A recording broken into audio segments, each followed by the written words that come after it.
Alright guys, so we're here. We're gonna replace the blower motor resistor in a 2010 Ford Expedition. So here's the problem we're having.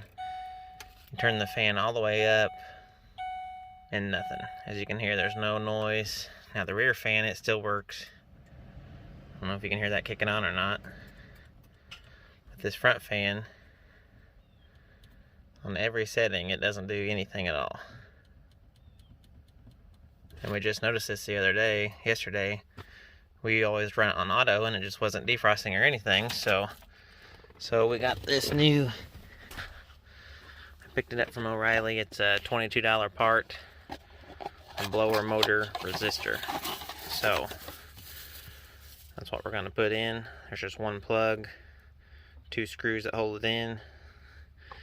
So the way you get to that is, I know you will need an 8mm socket. I've done these before, so at the glove box, let me zoom out here. So on each side of the glove box, you'll pull the tab over. That's just going to release these hooks here. Okay, just like that. So there's 2 tabs. You literally just bend the plastic. And the only reason to open that is so you can see this thing better. You actually can get to it from underneath. See, here's my hand underneath. So you can get to the screws here in the plug, but just so you can see it without laying on your head. So there's right at the end here, you push on with your thumb, there's a little tab. You'll push it down, pull straight down, and that plug comes off. So now we're disconnected. We just have to take out this screw head here, and on the other side here, there's another one on the back. So that's what we're going to do with our 8mm here.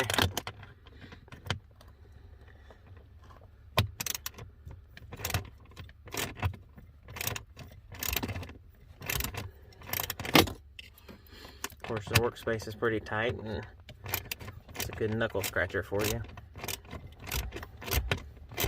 But at least you can see it behind this glove compartment without having to stand on your head in the floorboard anyway. I'm going to take these out with 2 hands, and I'll be right back. Alright guys, so I'd actually picked up the wrong part the first time.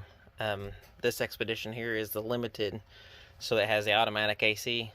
So it takes a different type of resistor than the first one I had, which was for the manual AC. And that basically is the controls here. See, mine says auto, so you just set the temperature and it will turn up and down the fan and everything automatically. So I actually had the wrong one to start with. Just an oversight on my side, and they didn't ask at O'Reilly's which one I had. So anyway, this one was $90 versus the $22. And it's a lot bigger and bulkier.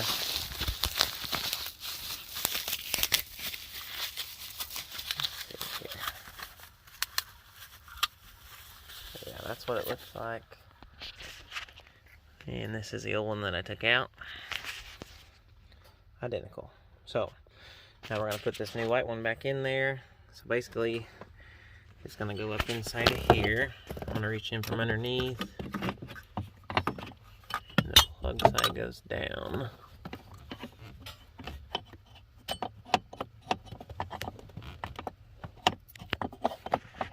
So it just slides in the hole there. Make sure you saw that good.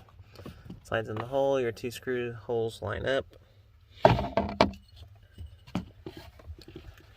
Take my first screw here. Get it started here.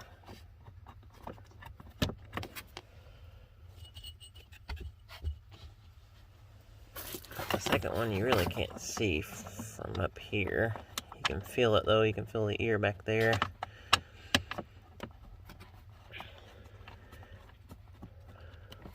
Alright, so those are started. I'll finish them off with the ratchet. I do want to add, I started off with this 3/8 drive ratchet here. It was just too long and bulky really for the space that I had here to work in, so I went and carried it for a 1/4" drive ratchet, which is much shorter and skinnier. It just gives me more room inside there to get it loose in there. So just a tip there for a little suggestion. Alright, I'm going to tighten these. I'll be right back. Alrighty, so the 2 screws are tightened back up. So now we're going to plug our main plug back in here. That just fits up tight. It doesn't really snap or anything. I just basically try it until it won't fall back off on me. Yeah, so now it won't come back off, so I know it's up there good. So once that plug is on, fold in our glove box little ears here. Get zoomed back out so y'all can see. Okay, so fold in our ears. So that's done. So let's try it out here and see.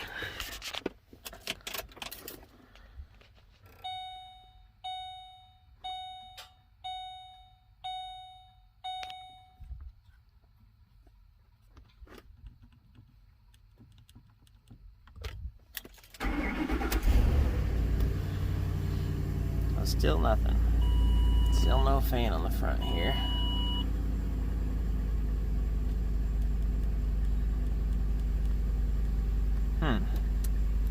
So we're gonna go to the motor next and try the blower motor.